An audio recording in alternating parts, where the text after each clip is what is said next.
नमस्कार दोस्तों, सिविल लक्ष्य क्लासेज में आपका हार्दिक स्वागत है। मैं सौरभ कुमार गुप्ता और हम नगर पालिका अधिनियम पढ़ रहे हैं। पिछली क्लास में हमने 194 धारा कंप्लीट की थी, जो कि एक बड़ी धारा और महत्वपूर्ण धारा थी। आज हम जो चैप्टर 11 है हमारा, उसको आज यहाँ समाप्त कर देंगे। आज हम धारा 195 से 199 तक जो 4-5 धाराएँ हैं उनको एक साथ कवर कर लेंगे और आज ये चैप्टर फिनिश कर लेंगे और अब नेक्स्ट क्लास से अब अपना चैप्टर नंबर 12 प्रारंभ हो जाएगा। अब हमारा जो एक्ट है वो अंतिम पड़ाव में चल रहा है, कुछ 2 चैप्टर हो रहा है इसके बाद, और उसके बाद हम ये चैप्टर फिनिश कर देंगे। उसके बाद हमने 3 रूल्स पढ़ने हैं। आपने अगर सिलेबस देखा होगा तो उसमें हमें 3 रूल्स भी पढ़ने हैं हमें। इसके अलावा हमें कुछ 8 स्कीम्स है वो हमें पढ़नी होती है, तब जाके हमारा पार्ट भी कवर होता है, जो कि लगभग 40 मार्क्स का है। इसमें जो सबसे बड़ा हिस्सा होता है वो एक्ट का होता है और कुछ हिस्सा है वो रूल्स का है, और जो 5-10 मार्क्स का जो हमारा रहता है वो हमारे जो योजनाएं हैं उनसे रहता है। जो 8 योजनाएं हमें पढ़नी है, और 8 जैसे योजनाएं हम बाकी एग्ज़ाम्स के लिए पढ़ते हैं वैसे हमें इसे नहीं पढ़ना होता है। इसको काफ़ी डिटेल में हमें पढ़ना होता है, बहुत बारीकी से पढ़ना होता है, क्योंकि जो पिछले कुछ क्वेश्चंस आए हैं वो बहुत डिटेलिंग में पूछे गए हैं। तो जो हम कह रहे थे ना कि 35 प्लस या 40, तो हम एक्ट और रूल्स को तो बहुत अच्छे से कर सकते हैं, वहाँ से जो कंटेंट है जो है अपना उससे बाहर नहीं जाने के चांस होते हैं। लेकिन जो योजना है उसमें बहुत सारी बारीक चीज़ें होती है जो वो कहीं और से भी पूछ सकते हैं, तो वैसा है। इसलिए हमें जो भी चीज़ें पढ़नी है वो बहुत बारीकी से पढ़ने की कोशिश करनी है, चाहे हमारा एक्ट हो, चाहे हमारे रूल्स हो, चाहे हमारी योजनाएँ हो। इम्पोर्टेंट योजनाओं को हमें थोड़ा स्टार मार्क करके रखना है, ताकि हमारे थोड़ा वो जहन में रहती है हमेशा कि भाई ये इंपॉर्टेंट है।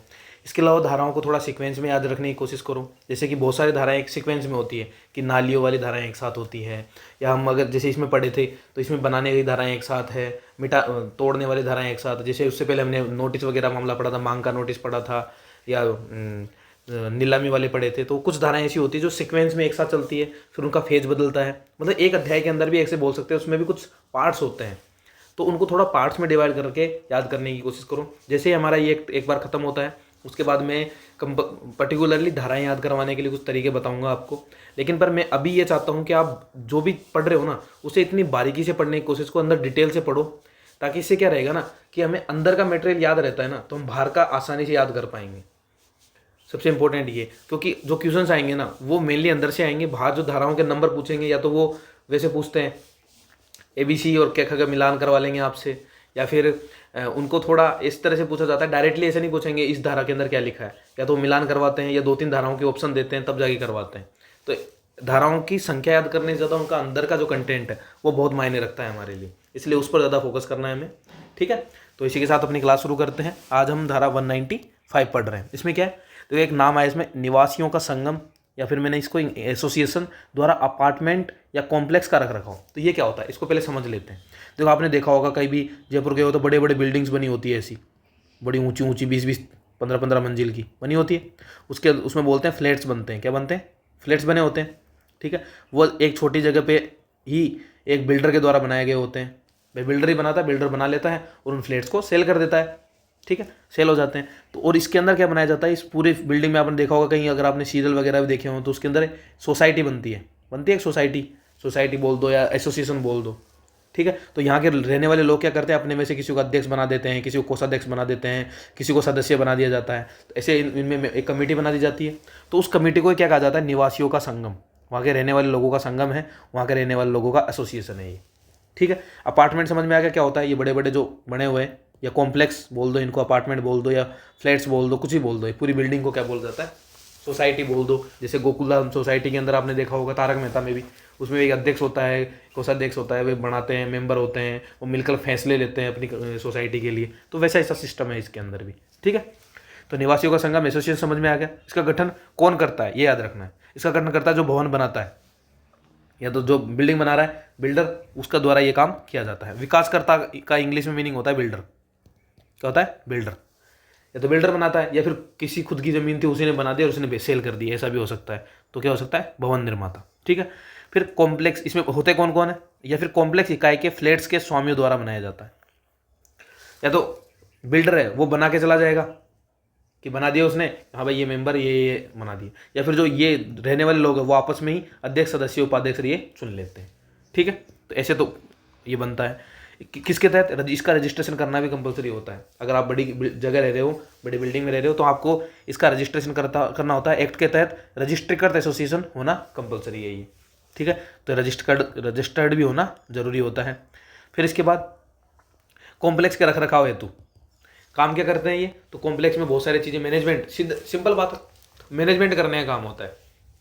जैसे सोसाइटी में पानी कंपलसरी तरीके से आना चाहिए, गंदगी नहीं होनी चाहिए आसपास के एरिया में, कोई ऐसी वारदात नहीं हो, कोई ऐसी आपराधिक गतिविधियां नहीं होनी चाहिए उसके अंदर, बहुत सौम्य तरीके से रह सकें वो लोग, कोई शोरगुल नहीं होना चाहिए। तो ये सारी चीज़ों का ध्यान रखा जाता है इनके माध्यम से। ठीक है, तो ये होता है हमारा एसोसिएशन वाला सिस्टम। एसोसिएशन होता क्या है, कैसे बनता है, उनका काम क्या होता है, ये सारी चीज़ें इसके अंदर समझ सकते हैं अपन।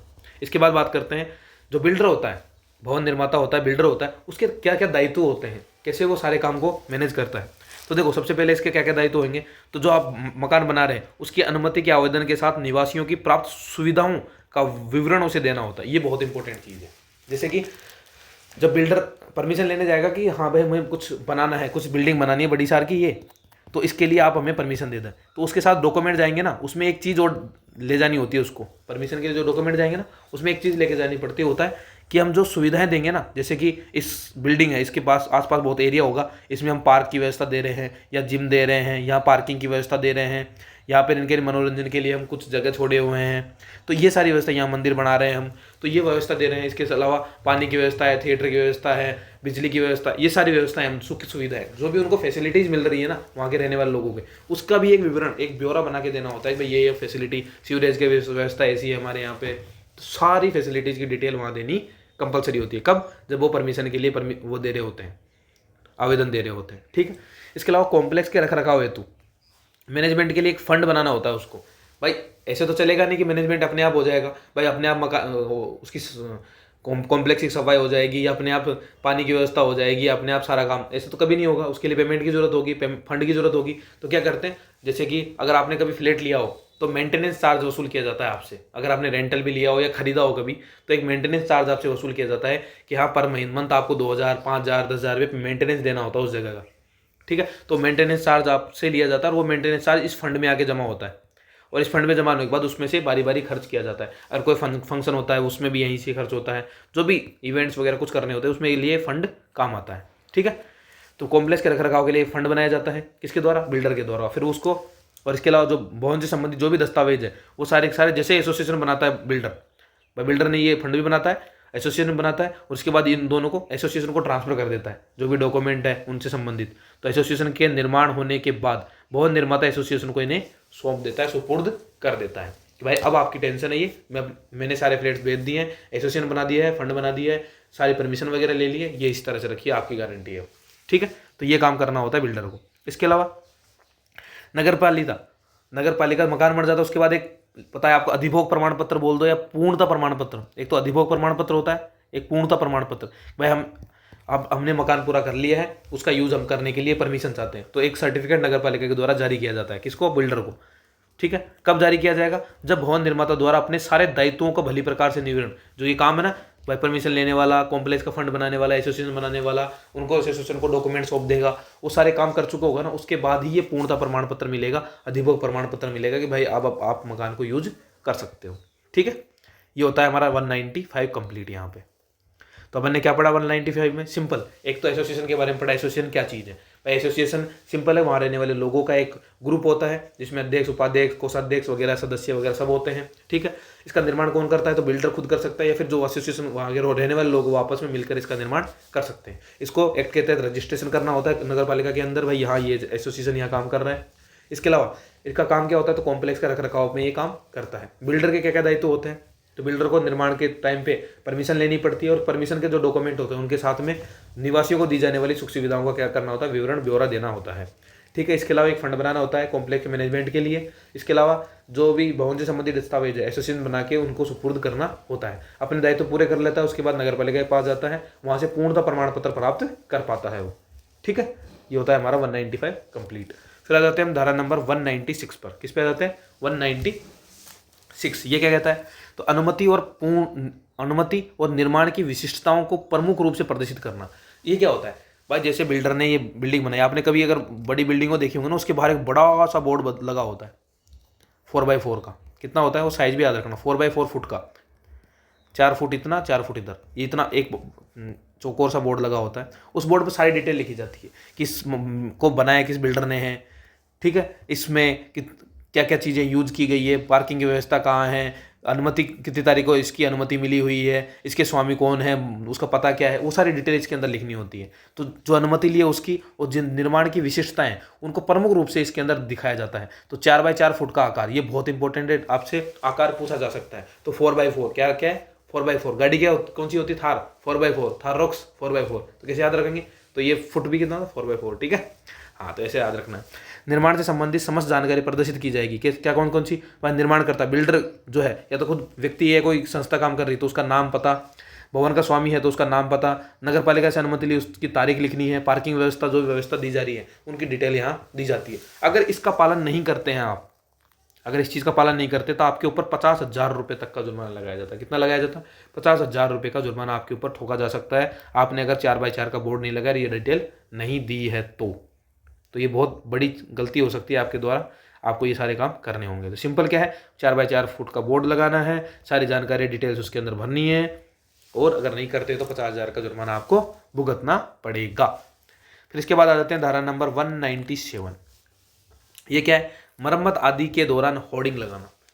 आप कोई मकान बना रहे हो, कोई मकान गिरा रहे हो, कोई और छोटा मोटा चेंज कर रहे हो, या कोई मरम्मत का काम कर रहे हो, तो उस कंडीशन में अगर उसकी वजह से जो आपकी सार्वजनिक मार्ग है उसमें कोई बाधा आ रही है, कोई खतरा आ रहा है, कोई असुविधा हो रही है, उस कंडीशन में अगर पता चल रहा है कि भाई अपन जो भी मकान बना रहे हैं, जो भी काम कर रहे हैं, उसकी वजह से ये अपना जो रोड है उसको प्रॉब्लम होने वाली है, उस पर आने जाने वाले लोगों को परेशानी हो सकती है, ऐसी कोई संभावना भी है, तो उस कंडीशन में आप मकान काम शुरू करोगे ना, उससे पहले कुछ चीज़ों का ध्यान रखोगे। क्या ध्यान रखोगे, पहले तो नगर पालिका से परमिशन लोगे उस चीज़ की, ठीक है, नगर पालिका से परमिशन लोगे। उसके अलावा वहाँ काम कर रहे हो तो उस कंडीशन में वहाँ पे रात में लाइट की व्यवस्था करोगे। आप क्या करोगे, लाइट की व्यवस्था करोगे। और जहाँ पर आप काम कर रहे हो वहाँ पर आप बाड़ लगाओगे या होर्डिंग लगाओगे या ग्रीन लाइट, तो ये तीनों का नाम एक ही है, कहीं भी आए कंफ्यूज नहीं होना है। आपको ग्रीन लाइट मिल जाए तो, होर्डिंग मिल जाए तो, या बाड़ लगाना मिल जाए तो, तीनों का मतलब एक ही रहेगा। तो ये तीनों व्यवस्था करनी है, तो लाइटिंग की व्यवस्था, एक बाड़ लगानी है, ग्रीन लाइट लगाना है, ताकि जो कंकर मिट्टी पत्थर है वो रोड पे आने जाने वाले लोगों को परेशानी ना करे, और नगर पालिका से सबसे पहले परमिशन लेनी होगी, ठीक है।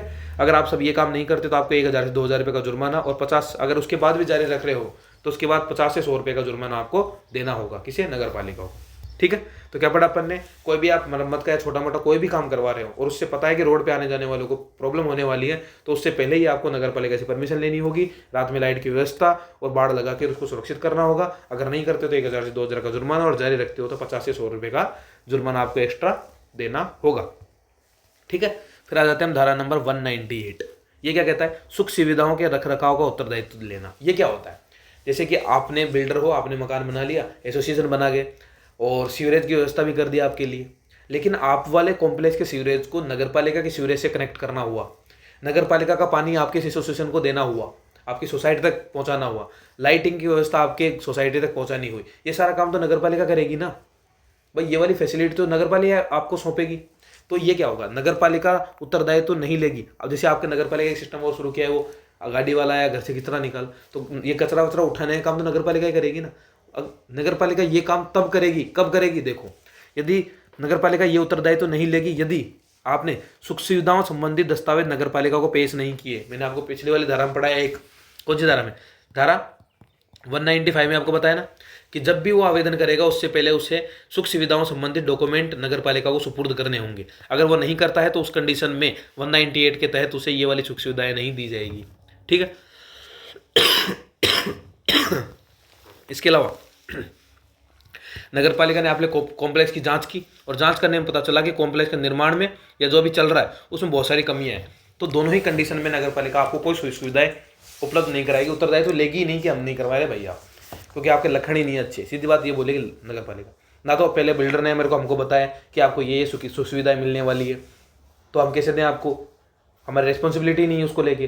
फिर दूसरी बात, अगर मान लो नगर पालिका आपको उत्तरदायित्व देने के लिए गई और जांच करती है, जांच करने में पता चला मकान सही ढंग से बनाया नहीं उन्होंने, ना इसको सही ढंग से ऑपरेट किया, प्रचलन का मतलब ऑपरेट किया जा रहा है, बनाने के बाद जब प्रोसेस में चल रहा है तो सही ढंग से नहीं चला रहे हो तुम, तो दोनों ही कंडीशन में क्या कर देगी नगर पालिका रख रखाव ये सुख सुविधाओं वाला जो मेंटेनेंस का काम है वो कंटिन्यू नहीं करेगी। ठीक है, फिर आ जाते हैं धारा 199 में। ये क्या है, नगर पालिका द्वारा अन्य अभिकरणों द्वारा विकसित कॉलोनियों को ग्रहण किया जाना। ये क्या होता है, जैसे कि जयपुर की बात करते हैं अपन, जयपुर में एक तो जेडीए काम करता है, एक इसके अलावा आवासीय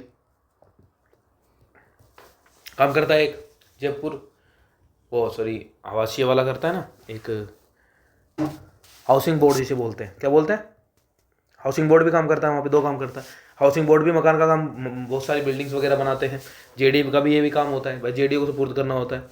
या फिर इसके अलावा एक नगर निगम काम करता है। 3 चीज़ें काम करते हैं वहाँ पे, भाई नगर निगम काम करती है, जेडीए काम करता है, हाउसिंग बोर्ड करता है। ये भी मकान बनाता है, बिल्डिंग बनाता है, जेडीए बिल्डिंग बनाता है, और नगर निगम इनको मेंटेन मैनेज करने का काम करती है। नगर पालिका द्वारा अन्य अभिकरणों, मान लो जेडीओ ने या इसने हाउसिंग बोर्ड ने द्वारा विकसित कोई कॉलोनी विकसित की है, तो नगर निगम इन्हें ग्रहण करेगी या नहीं करेगी, ये कैसे फिक्स किया जाएगा। अब समझ में आए दोनों सिस्टम, नगर पालिका क्या है, इसमें नगर निगम है और अन्य अधिकरण जेडीए या फिर हाउसिंग बोर्ड है। तो उस कंडीशन में कुछ कंडीशन लगाएगी वो पहले, कि जो अभिकरण, जो एजेंसी द्वारा नगर पालिका से पूर्व अनुमोदन लिया गया है कि नहीं लिया गया कॉलोनी बनाने से पहले। मान लिया जेडीए ने कोई कॉलोनी काटी, भाई जेडीए ने कोई कॉलोनी काटी, तो उस कॉलोनी काटने से पहले नगर निगम से परमिशन ली है या नहीं ली है।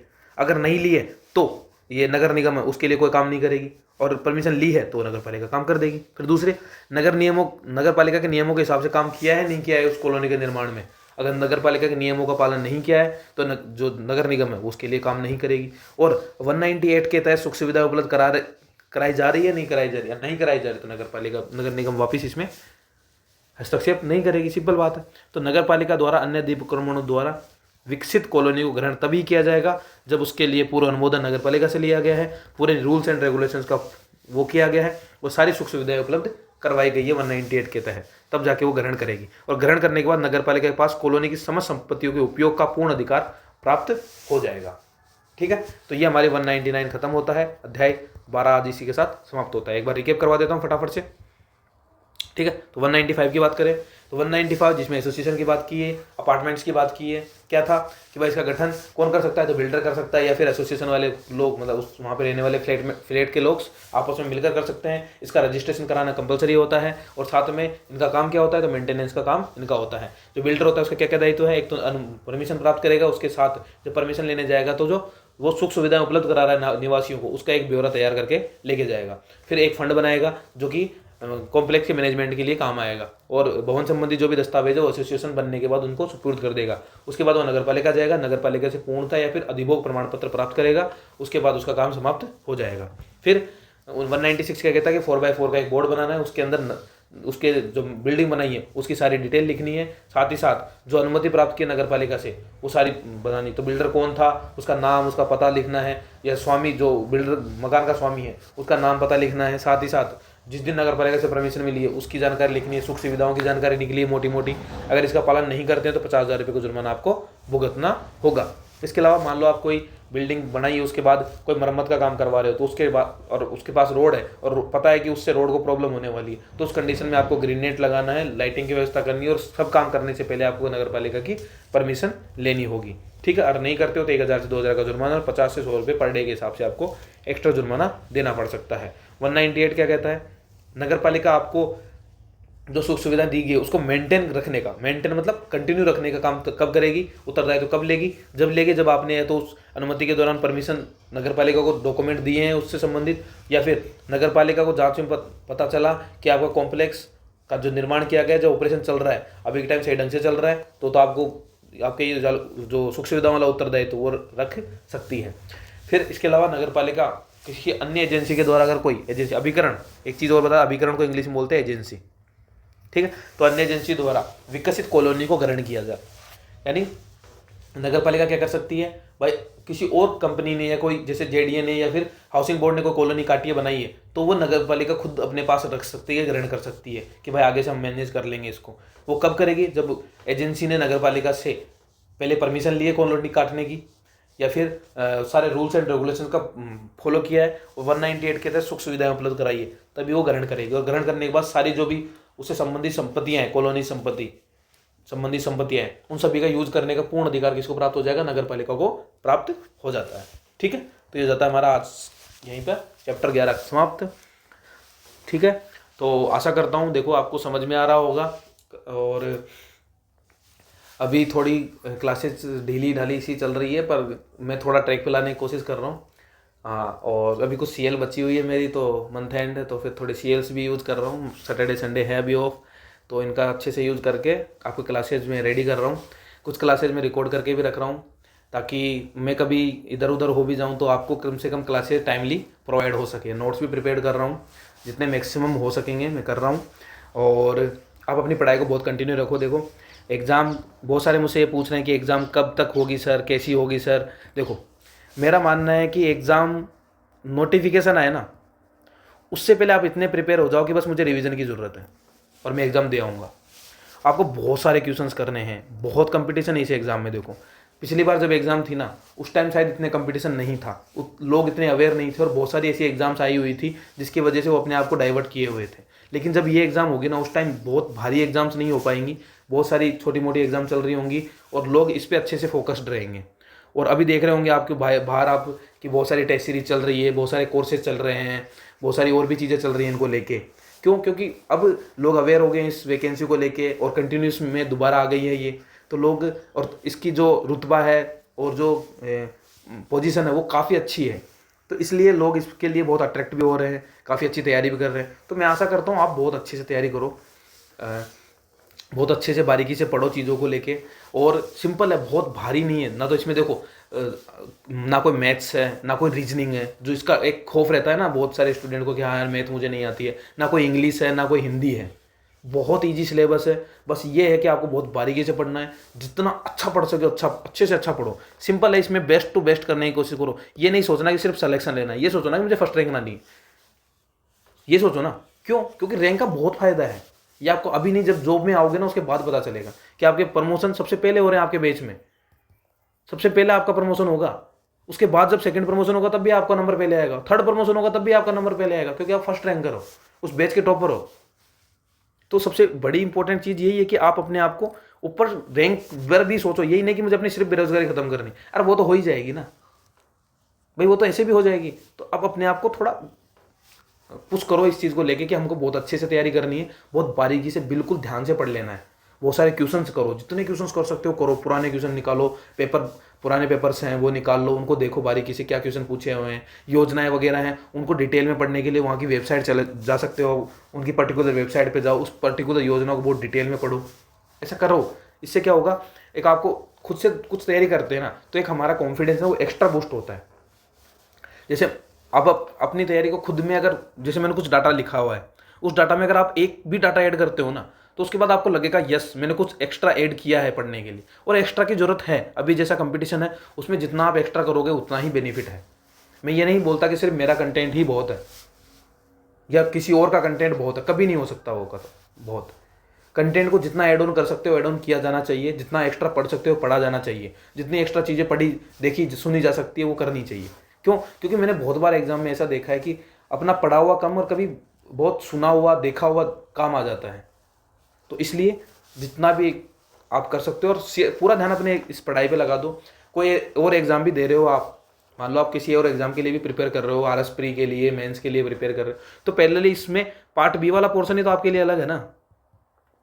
पार्ट बी में भी योजनाएं तो हर एग्जाम में आती है ना। तो फिर पार्ट बी का कुछ हिस्सा ही तो है जो आपको एक्स्ट्रा पढ़ना है। मैक्सिमम 200 पेज के नोट्स बन जाएंगे यार, 200 पेज एक्स्ट्रा नहीं पढ़ सकते क्या आप सिर्फ? तो 200 पेज है, 200 पेज अलग से पढ़ लेंगे, ये सोच लो। और ये एक ऐसा है कि बहुत ज़्यादा ऐसा कुछ नहीं कि कंफ्यूजन ज़्यादा है या ऐसा, बस पढ़ना है, रिवीजन करना है, रिवीजन मांगेगा। इसका सबसे अच्छा रूल ये है कि पार्ट बी के लिए आपको रिवीजन की बहुत ज़रूरत है, बस रिवीजन करते रहो। और अगर आप बहुत फ्लो में आ जाओगे ना, तो आप एक दिन में क्या, मैं जब यूआरओ दे रहा था पिछला वाला, तब मैंने शायद 25 दिन 20 दिन ही प्रिपेयर किया था इसको, 20-25 दिन ही पढ़ा था मैंने। पर उस 20-25 दिन के बाद जब मैं पेपर के देने गया था, उससे पहले मेरे पास 20-30 पेज के जो नोट्स मैंने आपको वहाँ भेजे ना, वो शायद 30 पेज के नोट्स हैं, वो मैंने कुछ बनाए थे मेरे हाथ से। तो 30 पेज के नोट्स मैंने रेडी किए थे। वो 30 पेज के नोट्स में मैक्स टू मैक्स 3 घंटे या 2.5 घंटे में पढ़ लेता था उसको। और मैं जब अगर बहुत फास्ट पढ़ता था, मैं 1:30 1.5 घंटे या 1 पौने 2 घंटे के अंदर उसको कवर कर लेता था। तो अपने थोड़ा ऐसा क्विक कुछ चीज़ें बनानी चाहिए, ताकि हम एग्जाम से पहले, एग्जाम के बाहर, सेंटर के बाहर अपन ऐसे पढ़ के जाएँ फटाफट फटाफट, तो अपने को बहुत एक्स्ट्रा कॉन्फिडेंस रहता है अंदर जाने के बैठते हैं ना उसके बाद, और एक्स्ट्रा हमें चीज़ें याद भी रहती है, बहुत फ़ायदेमंद रहती है। सिंपल है ये। तो थोड़ी मेहनत करो, जितनी मेहनत कर सकते हो करो। देखो जॉब में आने के बाद काफ़ी चीज़ें बदलती है, ये बात मैं अच्छे से कह सकता हूँ आपको। बहुत लोगों के नज़रिए बदलते हैं, बहुत चीज़ें बदलती है आपके लिए। तो प्लीज़ करें उसके लिए, और अच्छी जॉब है, अच्छी पोस्ट है, इसके लिए तो एक्स्ट्रा मेहनत भी की जा सकती है। ठीक है, मतलब एक कर्मचारी होता है, एक अधिकारी होता है, बहुत डिफरेंस है दोनों चीज़ों में। तो कोशिश करें कि अधिकारी बनने की कोशिश करें, उसके अपने अलग मज़े भी हैं, और कुछ ये है कि बड़ी पोस्ट है तो बड़ी रिस्पॉन्सिबिलिटीज़ भी है। पर हाँ, अगर हम इतना कर सकते हैं तो रिस्पॉन्सिबिलिटी तो उठा ही सकते हैं। ठीक है, तो आज के लिए इतना ही, फिर हम नेक्स्ट क्लास में मिलेंगे और नए अध्याय के साथ, नए जोश के साथ हम तैयारी शुरू करेंगे। ठीक है, धन्यवाद आज के लिए।